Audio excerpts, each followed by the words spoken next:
not impressed by your performance? I'll tell you what, bro. I was out there, I was fighting all the hitters, bro. You ain't fought no hitters. It's normal.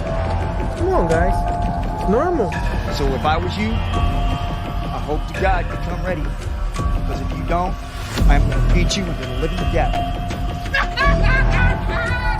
You're doing nothing. Oh, y'all got carrot cakes and stuff up there now, man? Shit. Oh, y'all got pecan pie in this motherfucker too? Shit.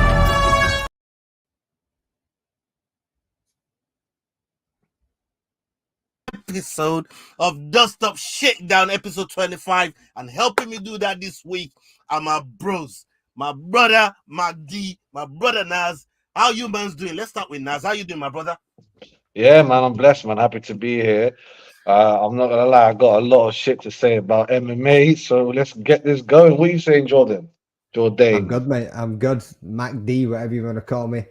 Big J, all of it. Yeah, I mean, I'm good, boys. I'm good. Having a good week so far. I want to hear what Naz has got to say about MMA. I'm getting excited now. What have you got going, son? Bro, it's not about UFC, fam. Everyone only does UFC. This is about MMA. Talking about the other big promotions in the world. Do you know what we've not done though? The birthday boy. How you doing, brother? How was your weekend? Yeah, it's been a mad weekend. The weekend's been wild. The weekend's been really, really good. Thank you to everyone that showed love, everybody that that came with the birthday greetings and birthday wishes and stuff. Salute to all of you, man.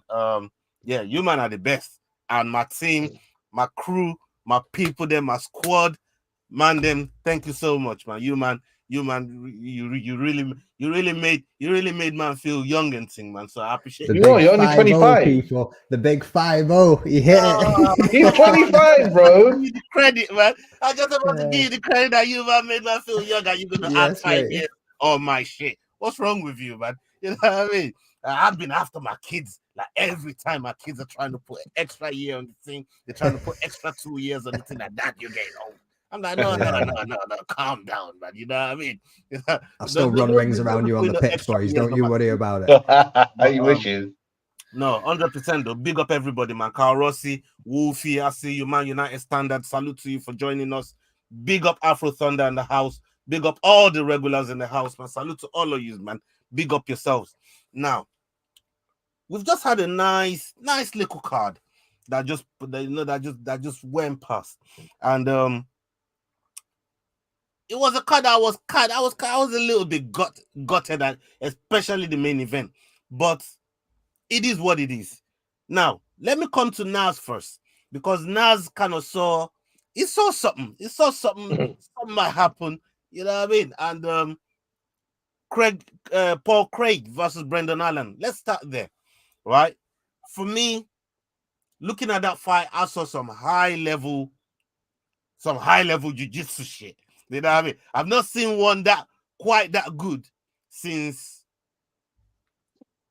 Brandon Moreno and Pantoja. I thought you would say Jordan Levitt and Chase Hooper. Never seen one that good since that. I'm going back to Moreno and Pantoja. Like that fight there was proper high level. What they did on the mat was proper crazy. And what we saw here was equally the same, because I thought these two were going to stand and bang.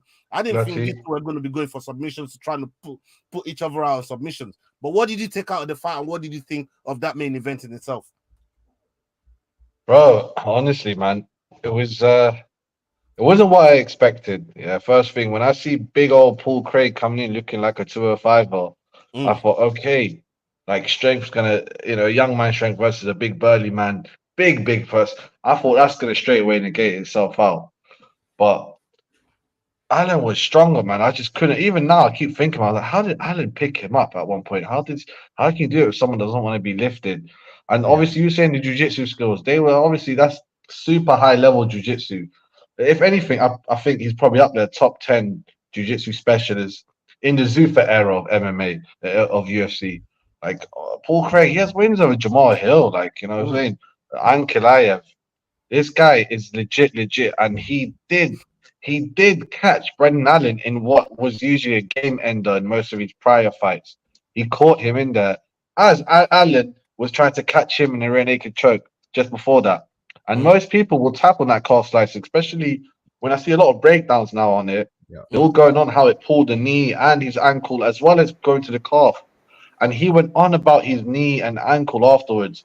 And I just thought, wow, like Paul Craig done what he done what he does. He done it. He not like the other fights against Usman where he didn't get to do it, or Johnny Walker. He got to do what he does, and it still didn't really work out.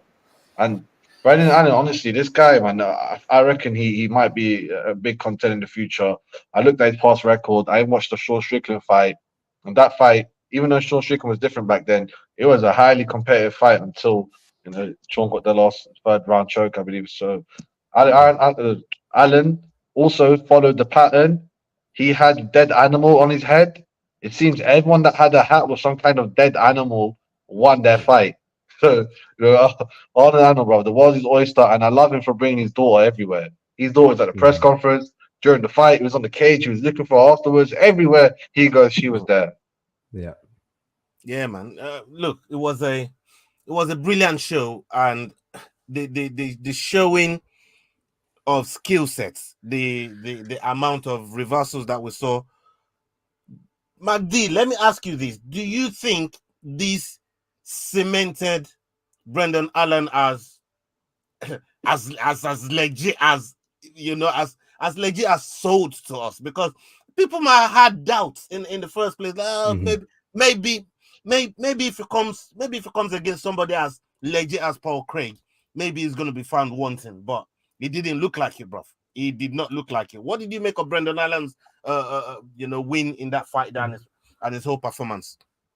I think it was a great performance, like Naz said. I wasn't expecting him to be able to pick Paul up, to be honest with you, and slam him down into the deck.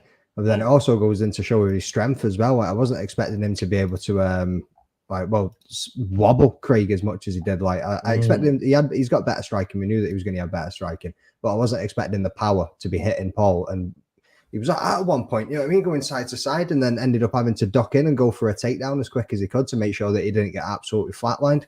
So yeah, it was not a shock. Like I say, I knew his striking was going to be better, but I wasn't expecting the power to be that much of a difference. And like you say, when they got down to the mat, it was technical. Paul had that calf slicer coming in. He was wrapping that leg up, stopping him from being able to get to move. But what Brendan Allen done really well was when they were up against the cage, was keeping the underhooks and stopping Paul from being able to advance in any position that he wanted to. Yeah, but it was just a great fight backwards and forth. And Brendan Allen, is this going to put him on the scene for people? Obviously, we see him against Sean Strickland. Like Naz just said, he went back and watched that fight where he got slapped about a bit. We've got a different Paul now. We've got a different Brendan Allen, who's a 5-6 fight win streak now. You know what I mean? Yeah. Middleweight divisions in a funky position at the moment too. Like, where's the matchups going? What they're going to be doing? You know what I mean? I've not actually looked at the rankings since that fight. Did he get moved at all? Did anybody know? Is he still just sitting at the 10th? No, I think he's 9th. No, yeah, he did. He got moved up 2 points. So I thought, I did mention on my own podcast, maybe he'll get moved past Jack Hermansson, because was he 10th or 11th anyway? Yeah, he's 10th because he's now 8th. Yeah, so he got moved ahead of Hamzat, and he got moved ahead of Jack Hermansson. Yeah, and this is one of the things that I have with the whole Hamzat situation, because for me, I still feel like, and I was saying this on our last episode, that I feel like Hamzat should still get to see some of these top talents that's in the division. You can't, because I see Hamzat now trying to talk to Alex Pereira. I see Hamzat now trying to talk to Yuri. Like, Hamzat, do you focus on one thing? Yeah, you can't jump from when Hamzat is ended up at in the position in the rankings where he found himself. It's not looking somewhere else, because he knows the path to the title at 185 ain't straightforward. There's bare killers down there, and these brothers trying to look for shortcuts to the goal. Though, what I will say is, one of your prior guests and friend of the show, Dricus Duplessis, has said after he goes out there and he beats Sean Strickland, he will take out the boogeyman. He is happy to give Hamzat that shot, and he is happy to go in against that fight. And he's already said, like, he thinks he can go in there and outmuscle people and outpower them. We'll come in here and test my strength. You know what I mean? When you're up that weight division extra, you know what I mean, that little bit higher, come in here and let's see what you can do, is what Dricus Duplessis is saying to Hamzat. Look, and Leroy just put in the chat there for us. Big up The my man in the brother chair. Leroy doing the Lord's work in the back. You just put up that statement there from Dricos. And before we digress off of the whole Hamza, because it's a topic that I want to come back to later on. The way he's been eyeballing the guys over there at 205, even somebody like Dricos, giving him a shine and calling him out and wanting to give him a fight. Yeah, it's a big money name and it's a big fight, but at the same time, I still believe in meritocracy. And I believe, look, if you merit something, you should be able to then get the turn to go out there and get the job done. And I know that they're trying to run a business and these fighters are trying to get paid. Big up, Tony. Salute to you, Tony, man. Man, test run that shit, people. Big up the people that's using the super chat feature. And if you're using the thanks option, make sure that you're taking it around the block, you're test driving that shit. And on top of that, we got our membership feature as well. Make sure you're signing up to those exclusive perks and access on the channel. So big up to everybody that's been showing love so far, man. Thank you to all of you. Now, let me come back to Naz. Naz, we know that Brendan Allen, obviously, he's been talking about wanting to take a run at the championship. Now he's firmly in that top 10. Maybe he's moved up and he's been moved up a notch. What's next for somebody like Brendan Allen right now? Because for me, he's got to be knocking on the top 5 door right now. He does. He is, but he will have to be patient and see where certain chips fall. Yeah. I mean, Whitaker today just shut it down on his own podcast. He's like, nah, it's not our fight. It's not happening. He's in that no man's land. I think Delice just got booked.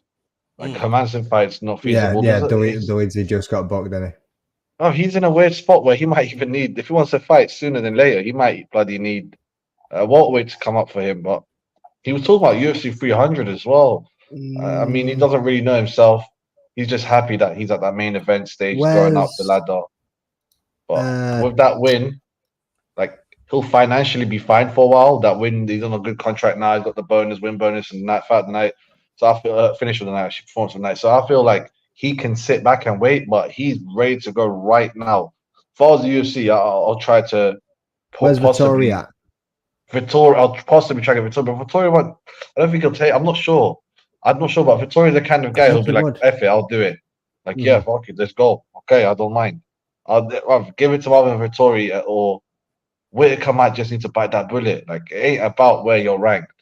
It's like, this guy's a main event fight on the come up. This is where he's at. If you want to carry on being a main event fighter, you're gonna have to fight someone like him. Yeah, like you said, the difficult place where he's found himself right now is being in no man's land, and being in no man's land, sometimes it's a lonely place to be, especially in the UFC. We've seen certain fighters just be there. They can't get a fight booked. They can't get nothing. They can't get the fights together, and it's difficult sometimes. It's difficult when that happens. But for somebody as talented as Allen that we now see, because I now have, after seeing him with Craig, somebody that was a 205er, after seeing him with Craig and see the performance that he put on, because we know Brendan Allen don't just have submissions. Yeah, he loves to use the submissions, but he also got hands. He can knock people out. We've seen it. You know what I mean? So it's not like it's something. It's a skill set that he has to go and develop like that. It's something that he definitely has, and he can utilize when when the time comes. But my thing, the thing here with Paul Craig, because he's got a fresh coat of paint. He wanted that run at the title. He came down from 205 to 185. What's happening with Paul Craig now? Does he go back to 205? Does he out at 185? No, I think what's next for somebody like Paul Craig, brother? I think he's going to stay at middleweight. He's quite happy here. Yeah, I mean, in the build up to the fight, he was talking about, and I said to you boys as well, like, they've got the new nutritionalist, dietist, doing absolutely everything right. They're hitting all the numbers, they're checking all the performance, making sure the weight's coming down, the strength's going up, all the rest of it. And it was just one of those nights where he got beat by the better man. Yeah, I mean, like, Obviously, a lot of people don't rate Paul. Like, they don't rate his hands. They don't rate like his jiu-jitsu. Some people like to moan about him, but like, you can never count him out. He's always got a shot at winning that fight, as we've seen him win at 4 minutes and 59 seconds before. I think he stays at middleweight, but again, it's a sticky situation given what as we just discussed, what the division's like at the moment. It's a bit of a funny one, isn't it? Yeah, I mean, he's probably going to have to fight somebody below the top 15 now. I'm not too sure where that one can go. Or maybe give him a Jack Hermanson. Or, like, I don't think he's going to go anywhere above the top 10 anyway. Yeah. But obviously, he just fought the number 10 ranked guy in Brendan Allen and got beaten. But I agree with you. For me, both fighters didn't really lose a lot of stock from that fight. There wasn't a lot of stock dropped from watching both of those guys. But let's move on from that main event and quickly get through the rest of the card. We have Marco Morales defeating Jake Matthews via unanimous decision. Chase Hooper versus Jordan Levitt submission in the first round. Peyton Talbot versus Aguirre rear naked choke in second round. We got Amanda Ribas versus Pinheiro TKO. What a fight! That was a fight of the night. That motherfucker. That was a good back and forth fight with them two. And Miktibek Orolbai defeated Uros Medic. That's your boy, Naz. But before you done a Khabib, fam. But let me stick with McDane real quick for a second. McDane, can you tell me, out of those fights that I just mentioned, which one for you was like the pick of the night that you'd say, you know what, apart from the main event, obviously we just spoke about it, but from those fights, which one really stuck with you and you're like, you know what, I love this performance and I wasn't expecting it from them, but good on them? Well, wasn't expecting it from them, but got on them.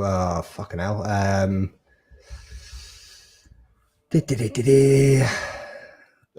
Probably the Rebus fight for the one where I was like, wasn't expecting it, but got on her. Yeah, I mean, but if I was to pick a favorite fight off the card, it would have been Chase Hooper versus Jordan Levitt. That was spectacular, that thing. But yeah, wasn't expecting it, but definitely the girls. Yeah, I mean, Rebus came in, like Wolfie just said there, the girls, mate, like, what a spinning heel hook. Yeah, I mean, kick. Like, it was just absolutely insane to then land the punches that she landed. And I think was it Pinheiro was on X amount of fight win streak, like 9 fight win streak or something going into that. Right, so I had Pinheiro on my picks, and Rebus came in and just shut me the fuck up. Yeah. I think Rebus definitely surprised a lot of people. But for me, in this fight, it almost reminded me of the fight that just happened recently. It's one of the reasons why I picked Rebus, because it reminded me of the Angela Hill versus Dennis Gomes sort of fight, where the experience just kicks in over some of these young prospects that that's coming through and trying to make a name for themselves of these very, very experienced fighters.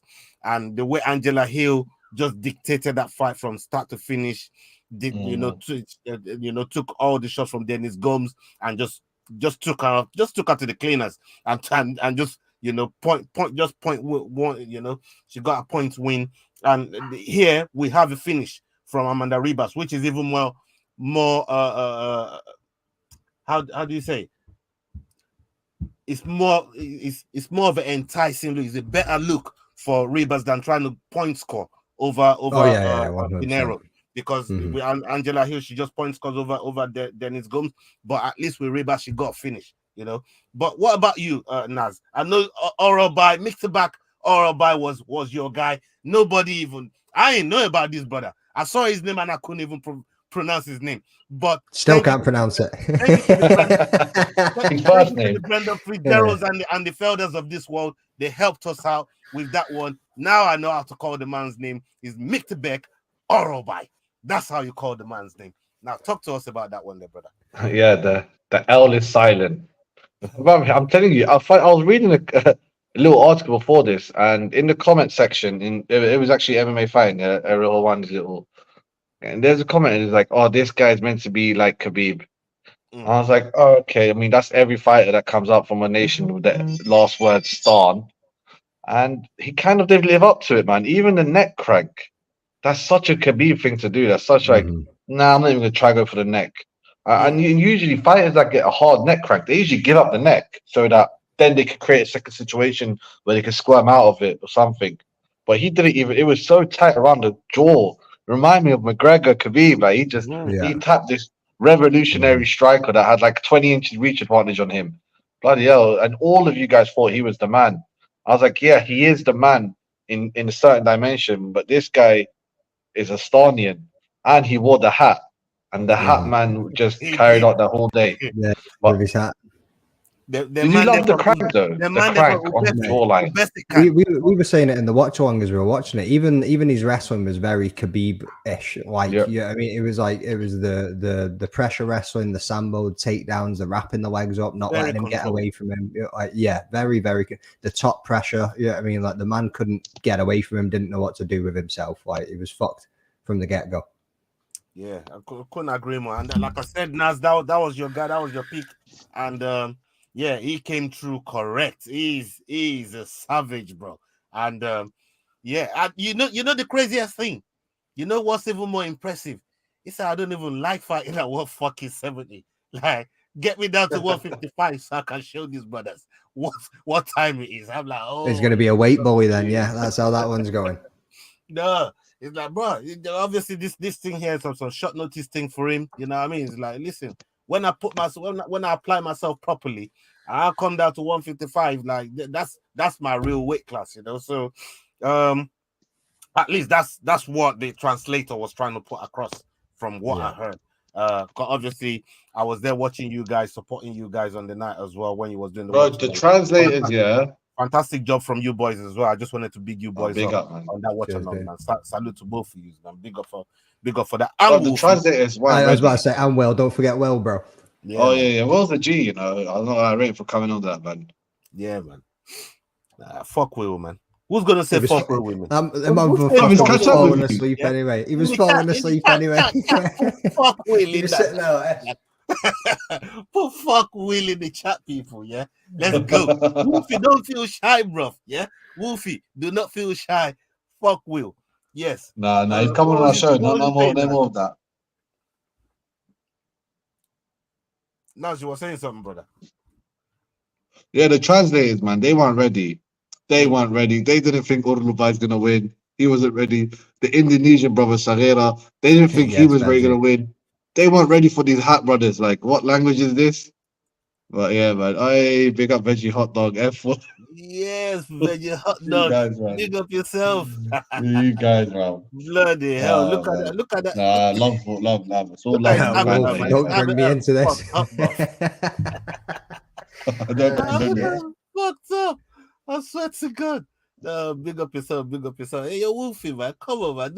Don't worry about none of that, man. You know what I mean? Just say fuck William, man, so I can put up on the screen so you can see it. You get me? Okay. Some of the other fights that happened on the card, we had Joe Anderson Brito versus Jonathan Pierce. That one there really, really got to me, man. That really wound me up because I did pick Brito for my performance of the night. I wanted to annoy Jordan. I dropped Brito. I went for Urus Medic, and he got neck cranked up. But big up Brito doing his thing like we know he can do. Jose Johnson versus Chad. Again, don't say surname. Yeah, man. Everyone just calls him Chad. Yeah, it's Chad, man. It's Chad for me, man. I didn't learn nothing about his name. Trying to say nothing. Hey, Chad.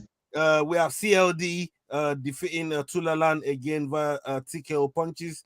We had Mick Parkin beating Machado by decision. Jeka, he got performance of the night, beating Alexander in the first round by KO. And we have Eileen Perez beating Pudlova versus unanimous decision. Trey Ogden versus Mota, no contest. And Rafael Estevam versus Johnson, unanimous decision. So that's pretty much the card when you look at the up and down of the card. Big up Georgie. I see Georgie in the house. Salute to you. Okay. Let's get into the current events of what's been going on in the world of MMA real quick. PFL, they're spending this Skrilla, bro. Like they they're out there, they're moving like they're in the stripper club, and they're just spending out the skrilla, but they just bought Bellator. And the question that I want to ask, I want both for your input on this. But I'll come to Nas first.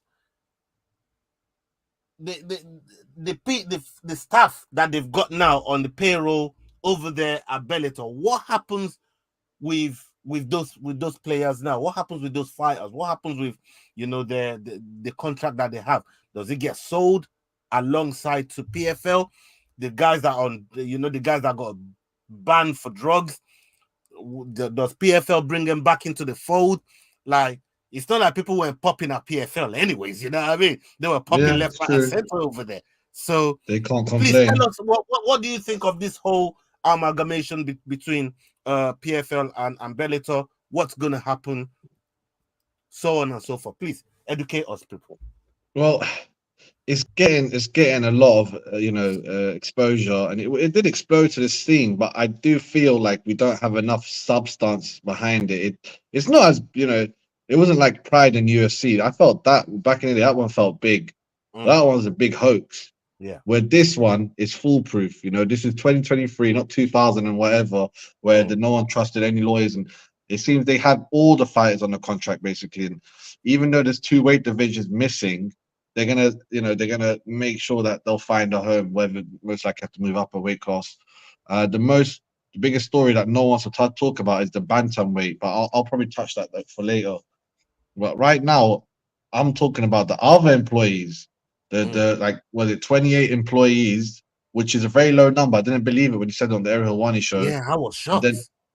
And then I watched the other show, Big John and McCarthy and Josh Thompson. They said there's much more workers, and they're like, oh, we're in a position where we're not like the other guys where you can have 2 people in marketing and have 2 people working in marketing. You can't have 4, 5, 6 people commentating, coming in, doing interviews with the fighters. They themselves don't know about the job security, so it's not 100% cushy as they try to sell it on Ariel. I know Ariel's proper in with them. Like, I would be shocked if Ariel has shares with them. And the way PFL are doing this shares and the way they're buying this company, they're doing it all through shares and stock. Jake Paul, Ngannou, and they don't give them like, oh, here's the UFC, the PFL, here's one pie. No, they've broken down the PFL pie into 5 subsidiaries minimum. Like. Ngannou got some PFL Africa shares. Jake Paul got some PFL Contender, whatever, challenges shares. They're not getting exactly what they think they're getting. However, they all still want the same thing, that Bono wanted from Facebook when he got his shares. You make it sound like a bit of a pyramid scheme, and hope it skyrockets one day and be like, man. Oh, look at it, we're selling it for billions. So, honestly, PFL are doing a win-win situation. The only confusing thing coming out of this, the one that really it's helping them not talk about the other issues, is why are they keeping the name Bellator? Why are they making this? And it's the main reason that I'm getting out of this is because they want to do Bellator versus Bellator champs versus PFL champs, and they think that's going to be a next level crossover that's going to bring them all the eyes and all the views. But I can say that all of our mates, everyone that we think of that you've done interviews with a lot of Bellator fighters, they will be given their chance. And apparently, it could be as minimum as 1 chance to impress. But PFL are not taking no boring fighters from here on. Let's just say that they're going to cut a lot of fighters over the years, and they're not shy about it. Yeah.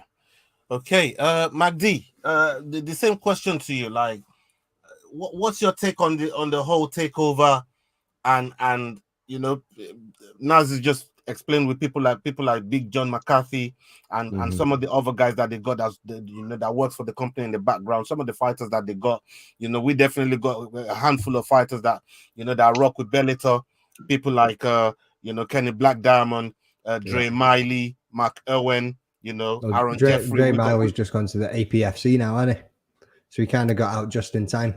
Yeah, but that fight got cancelled, man. Damn. That one they got cancelled. I still think he's kind of still under Bennett because he did sign a multi-fight deal with them, but it's a case of then they just would get him in a fight. You know what I mean? So I don't know, but what do you think though? I want to get your opinion on what you think. You know what I mean? Tell us what you think about the whole takeover and the the amalgamation and all of that. Naz makes a point, champions versus champions. I think that's probably where they'll look at doing something. But I think after that, after they do that once, I think they'll then look at liquidating Bellator and taking and siphoning what fighters they can from Bellator into the PFL, whoever they think's impressed, whoever they think's good enough, and the rest of them will get dropped to be free agents and go and find another promotion somewhere else. Or maybe go away, work on yourself a bit and see if we can take you back in the future. But they're currently doing it overseas under Bellator still, and it's going to be just owned by the PFL, as they said in the press statement. But again, I think that's just right. Let's do this until we work out the fine print of this.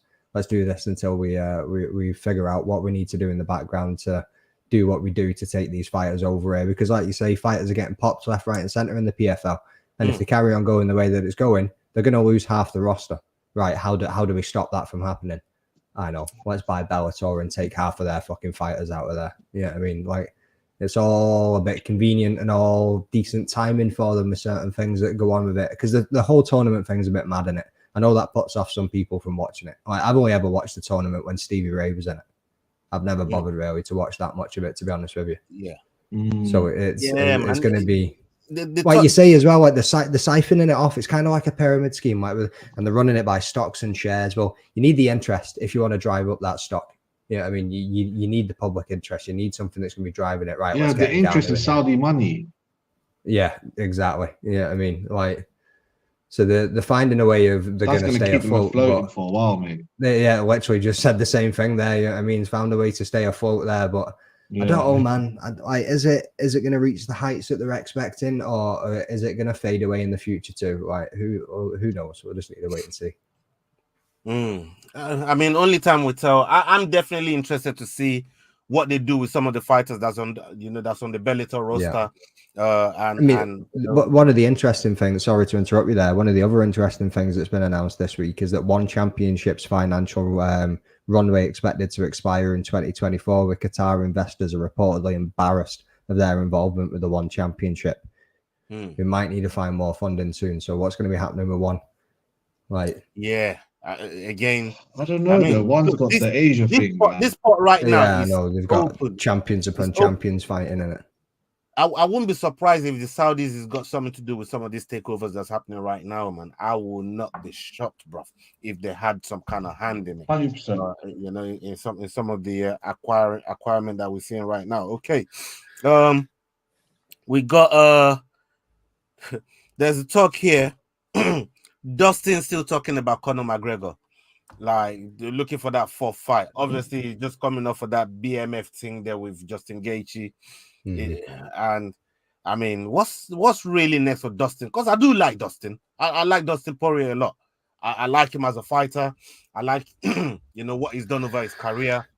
But begging a fourth fight with Conor McGregor, is that really the way forward for somebody like Dustin Poirier? Let me stick with you, MacD. What are you saying about the Dustin Poirier situation, man? Like, I think it's pretty funky, and he's turning up to a lot of fights at the moment too. Like, you're making sure that his face is relevant and it's on TV is what you keep noticing. He was even at the Apex. I mean, he was at 295. Normally, you just see these people turn up at 295. I think who was at the BYM? Lionheart was saying that he wouldn't even get into the cage until Poirier acknowledged him, and he walked up. He was rocking up, and he looked over at Poirier, and he was like, "Oi!" And he was sitting on his phone, and he screamed him until he had to turn and looked at him and made sure that he acknowledged him before he walked into the cage to go up against Paul Craig, which is a bit mad. But yeah, it's a funny one, isn't it? Like, again, when you look at the rankings, like, yeah, you just lost the BMF too. Like, where are you going to go from here? Obviously, people want to see the third fight. I think, how many more fights is Conor going to have, right? So he's going to have Chandler. Then will he have Poirier, or is it going to be Nate free? Gaethje for the BMF, and he's then still talking about Khabib, believe it or not. Ride off in, well, that's never going to happen, though, is it? I mean, Khabib's like a fucking heavyweight these days, the way he's cutting about. Like, as much as I'd like to see him get absolutely dominated by him again, but yeah, like Poirier, like what can we do? Maybe a Benoit Saint-Denis. That could be a banger. Hey. Yeah, I mean, I'd like to see Poirier Chandler. I don't think that's a far-fetched sort of fight. I think. I don't know if I want to see it again. Poirier Chandler. Yeah, number 2. Yeah, not too sure about that one either. I mean, look, this is what I'm trying to say. It beats Conor McGregor 4. This is what I'm trying to say. Like when we're looking at the matchups that it could have, that still beats watching him and Conor McGregor number 4. It would be number 4. I forgot Dustin about the one Poirier years ago as and well. Chandler 2 than Conor McGregor Poirier 4. Yeah. I'm just saying, you know, there's just some other fights out there that's a bit more appealing than Dustin Poirier versus Conor McGregor 4, man. We're about to have I really don't want to see that versus Saryukin as well, aren't we? So yeah, especially for an event like you know, especially for an event like UFC 300. It'll be like 299 or 301. They're not putting McGregor on 300. They're like, it's going to be big anyway. We don't need him. The one that's dead after it will be big because of him. I don't know. That's what I speculate. Is UFC 300 going to be International Fight Week? Do you reckon that's when? No. They said April. No? Maximum latest is May. Right. So that's July. June, International Fight Week. Yeah. Tommy Asper, no. Tommy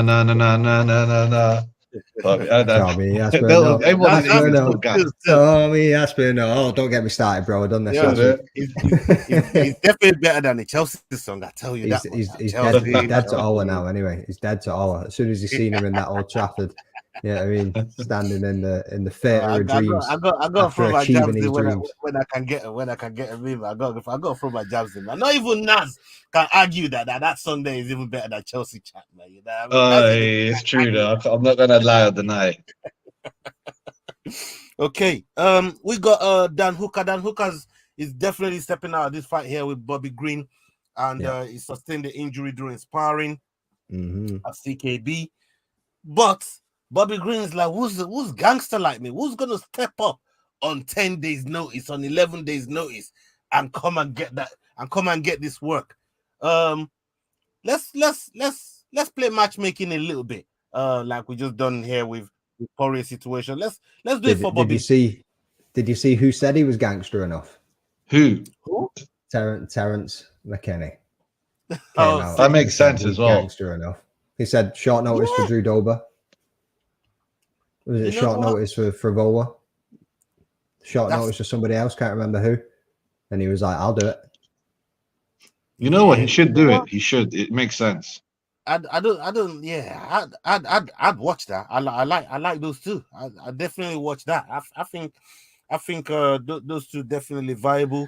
Who else is in the who else is in top 15? I mean, who else is there? Steamroller can't. He's suspended. Saint Denis is not. He's a gangster, but he's not on another level gangster like that. That's like. There's only a few breads in this world, and Tommy Aspinall's one of them. Like, where it's like, oh, you want me to travel thousands of miles? No problem. You know, Mama's eating a croissant in France. Like, he's good. Yeah, and that's bouncing after a few days. And there's the tweet there from Terence McKinney. It says, "I'm gangster like that too." Matt Frivola 10 days notice. Drew Dober 8 days notice. And Brandon. Oh, Drew Dober rematch would be perfect.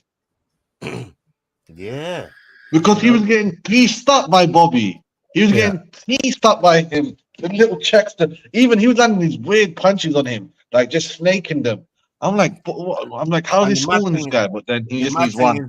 But yeah, but Dober just beat Glenn in the first round. So he could. Man, like, but Dober lost a steamroller. It's all the messeries up there, man. But this rematch will sell. Yeah, man. I think this one here is gonna be the T-Rex one definitely entices me, man. You know what I mean? I like it definitely. Let's hope they're able to put it together. Now we're talking about Dricos and Chimaev right now. From what you guys brought up earlier on, and I said it, for me, Chimaev does not merit any of these things, but I understand it. I understand the business. I understand the game. I understand bums on seat. You know what I mean? Eyeballs is all important, and Chimaev brings abundance of that. And all these fighters, they want some of it because they know they can't sell the fight by themselves.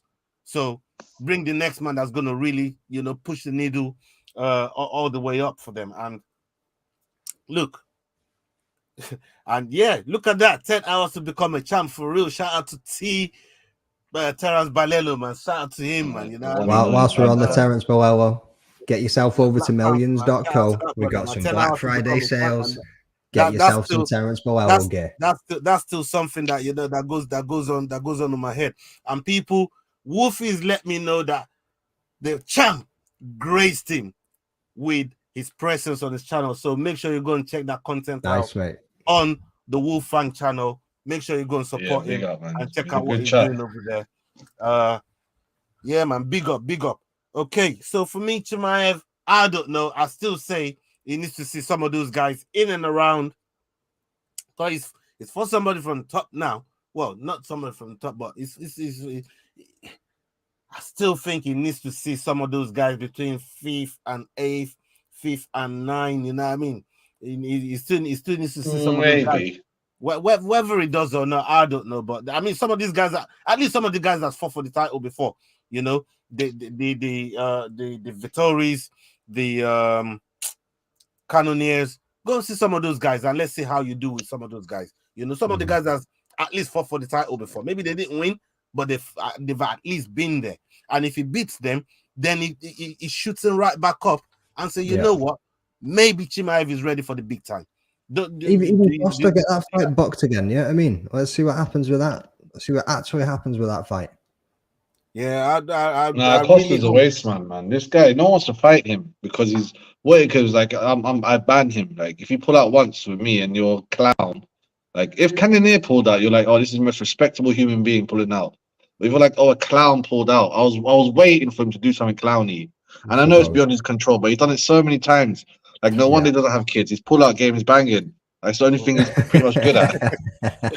It's mad. Yeah, you're right about that. Paulo Costa, the king of the fucking pull-out really champ. And truly, and you're right. Really and truly, Paulo Costa and Chimaev should happen. I think both of them, they really need to get the date together and get it sorted out. So, yeah, man, I think that's the fight that really should happen. Depending... I think as much as he does dick about sometimes, and as much as unfortunate things happen like a staph infection, I think when Paulo Costa is on, he is on. You know what I mean? And he will give Hamzat that fight that he needs to prove himself through. Man. I think he'll give him that work, man. I'm not convinced that Hamzat even gets past Paulo Costa. I'm not convinced. There's a lot that Hamzat has to do to convince me that is the real deal at 185, and I just haven't seen it yet. And once I see it, I'll be fully on board because I'm there. I'm just looking to step on the train, and that train ain't left the station yet. You know what I mean? Still begging for passengers to come on board. People like myself, we're still waiting to see him do something at the top of the division, man, and it'll be interesting to see what happens. The last topic that we're going to touch on before we get out of here, and salute to everybody that stayed with us, everybody that's been rocking with us throughout the show. Big up yourself, Afro Thunder, Fang. Salute to the Manchester United brother up in there. Big up yourself. And Georgie, I see you. So the last topic that I want to talk about, we touched on this the last time, and I'm going to come to MacD first on this one.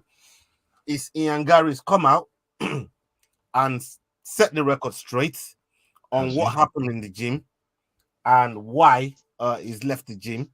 I don't know if you guys have you guys seen. I don't think I've seen this going. Yeah, I haven't. I'm shocked. Yeah, so Ian Gary said it was nothing like what Paddy was talking about. So scratch that shit. My man just telling Porky. We knew that. He already confirmed that anyways, but he's doubled down on it. So he said basically Leon's coach is the one that didn't want him at the gym because they feel like he's a threat to Leon, and the collision that they're going on right now looks like, you know, he's gonna be seeing Leon at some point very, very soon. So they don't want him. They don't want him. Was it Mr. Don't Let Him Bully You, son? I said this the other week as well. Insecurities, threats. Yeah. Was it? Yeah, those were the words. Insecurities. But at the same time, it is though, because look at fucking Leon in the last week. I mean, every fighter in the last week's been, I want to be a double champ, so I'm going to move up. But Mr. Leon, I've got no competition. There's no exciting fight. Edward, shut up, mate. Like, there's plenty of exciting fights in that division for you at welterweight. Yeah, I mean, like, you're being like, he thinks that he's a good matchup for Strickland, and he thinks it's an easy win to get that double champ status. But come on, mate, you beat Usman, you defended against Usman. You're now going to fight Colby. You'll be lucky if you get out of this one with the skin of your teeth. As much as I don't like Colby, you know what I mean? Like, good luck to him. It's going to be a tough fight. Obviously, Colby's not been there for a few years, but mate, like, you can't be saying I'm bouncing out of this division and going for double champ status after we've had this controversy with Ian, knowing that he's moving up the rankings. And it just goes to show this man has got some insecurities on the go. Yeah. So, you know, he said, Ian Gary said, it's not just his coach. He said there's another brother that he trains with who is also Leon's striking coach. And they've banned him from training with that other striking coach. So he can train with that striking coach. He can't train in the gym.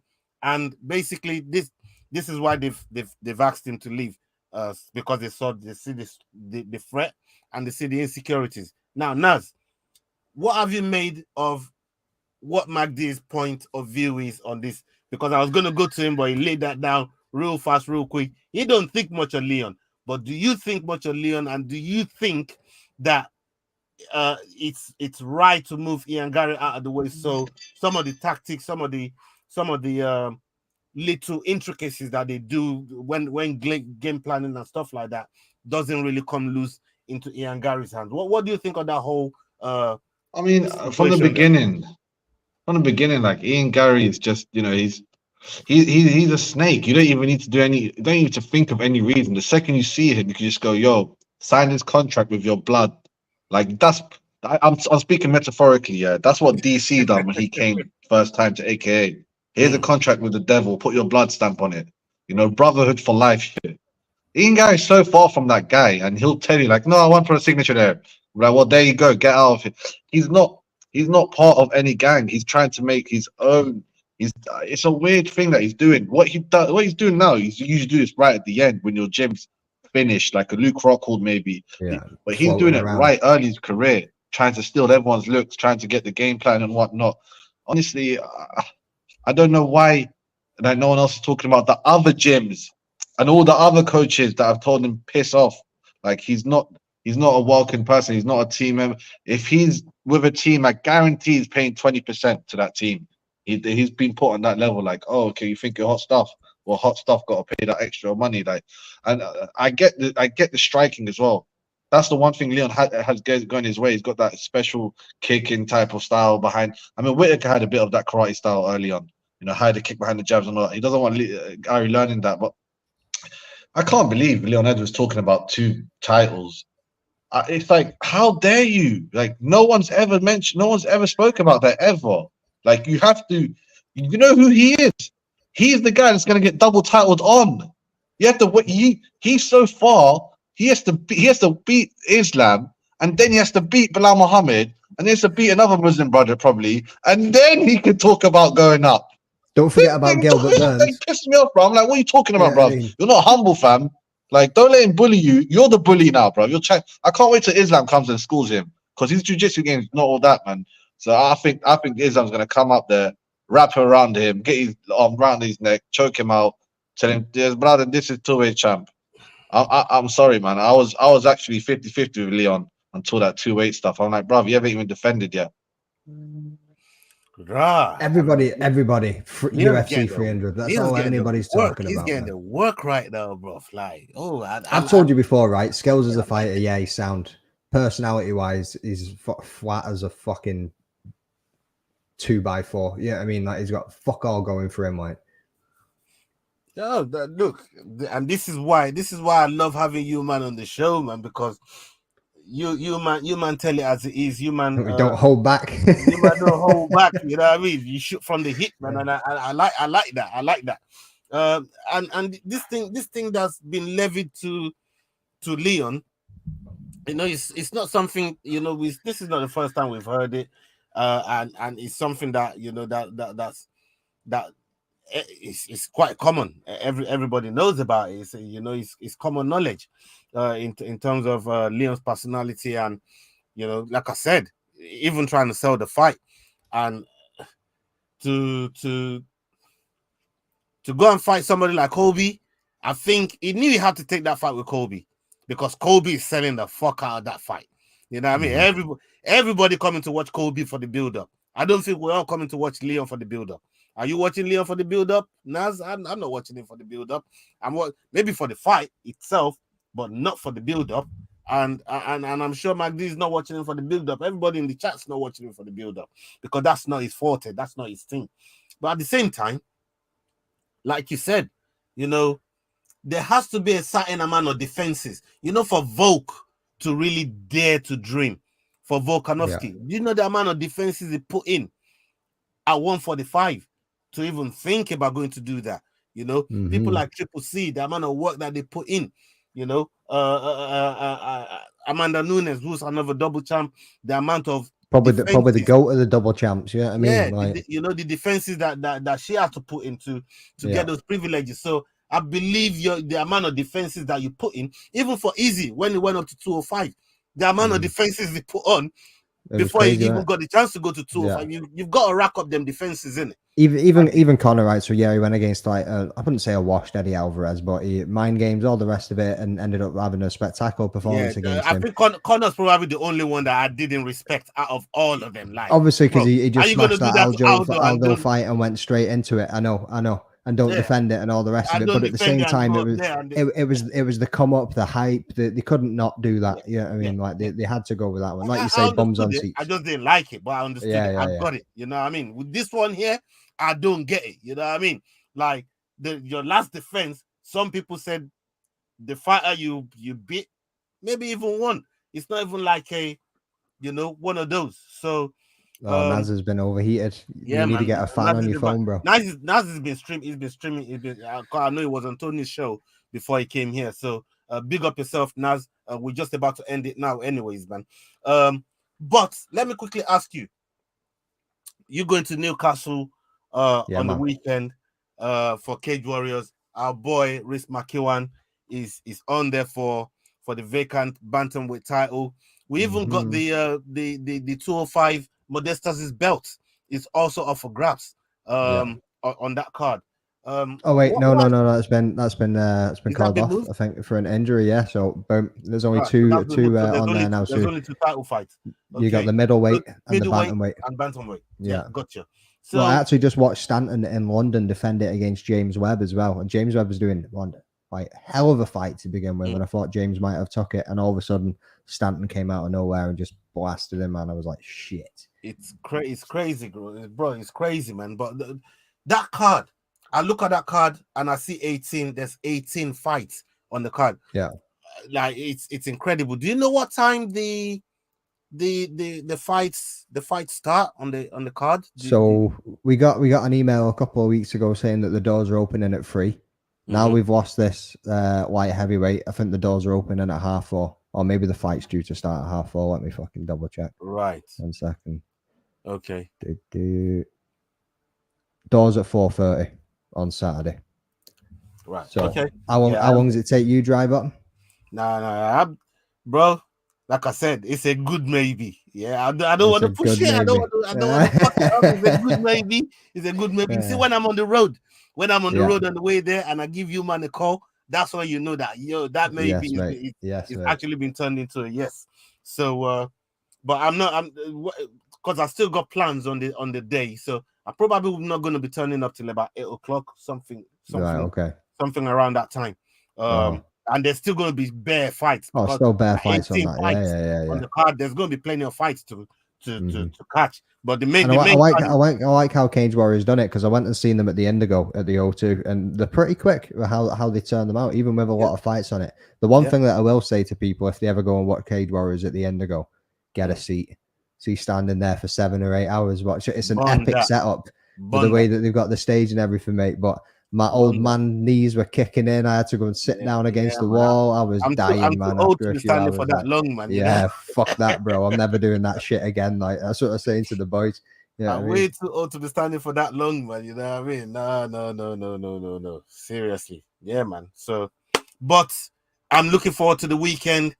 hopefully I get to meet you in person. I get to meet Jordan Yeah, in mate, person. can't wait. Hopefully you turn up, bro. We can kick it, you know what I mean, on the concourse, maybe after the fights or whatever, you know what I We'll mean. get the Fight Week show face off outside the stadium. Yeah, man, you know what I mean. Yeah, man, that'll be cool still. And hopefully we get to see some of these fighters and fingers crossed for Rhys McEwan. He gets to raise he gets his hands raised and he becomes I'm pretty sure he will. He's sounding confident from the interviews that we've seen and stuff. You know what I mean? He's looking good, man. He's looking fresh. So he's going to bring the belt back to Scotland just in time for Cage Warriors coming to Scotland next year, which I can't wait for as well. But whether he wins, whether he loses, whether it's a draw, the man's going to be jumping on the podcast after it too. So keep your eyes out for that. Do you know if your best friend is coming along as well? Your new best friend, your new BFF. Nah, he's not, mate. He's not, mate. I've already asked him. He's not. Nah. He's just going to be watching it from the couch. He said. Yeah, I mean, but that was you that linked me with the man, and he sounds. Come on, anything, you're not fucking. I love that brother. He's absolutely awesome. He's done a lot for a lot of MMA fucking channels, a lot of MMA outlets, and big up Eric's Gear, Richard Rag. If you don't know him, go and look up his name. Go and follow his page, Richard Rag. Eric's Gear is the man that connects. It connects a lot of dots legend in the MMA world, man. Trust me. And his networking is next level. About him. And you know, really, really good guy. He's a good guy to everyone. And you know, when you got somebody like that that can do them things, you know, you always got to show love, man. You know what I mean? Let me just give a shout to Wolfie here. Like, so I never applied for a media pass for Newcastle. Octagon Newcastle is what I've gone for in January. So the guy did say to me, "Thanks for your interest. I'll get back in touch with you closest to the date." So it sounds like it's a yes, but I've not had a confirmation proper yet. Yeah. So, but now I'm just going to watch the fights in Newcastle, enjoy them. But back to Eric's Gear. 40% off just now and some wicked. If anybody does any training or anything, he's got some phenomenal Muay Thai shorts, MMA shorts, MMA t-shirts. I mean, he's got some wicked samurai designs on some of them. He's been sending me some concepts. He's got some epic stuff in the pipeline that's going to be coming along. But at the moment, up to 40% off. Go and bag yourself a bargain for some high quality training gear. Yeah, man. Eric's Gear is the man, man. Eric's Gear is the man. And if you don't know about Eric's Gear, that's it right there. You know what I mean? Yeah, if you really want the best gear to roll on the mat, to do all those good stuff. The only thing Leroy rolls is out of bed. Yeah, I mean, do all the good stuff that Leroy be doing in the mat. Yeah, man, that's the place to go. So go and check out his page. Go and check him out. He's really the guy. And yeah, man, big up to everybody that stayed with us up until now. Salute to all of you, man. Big love every single time. We're going to be back on Friday. Keep an eye out for us for our prediction show. And up until the next video, hasta la vista, people. We're out. Salute. Peace. Big up.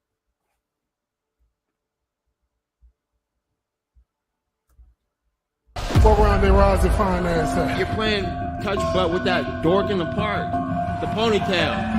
And I'm the one who ain't got no training partner? I don't think so. You seem to have it all figured out when you're fighting.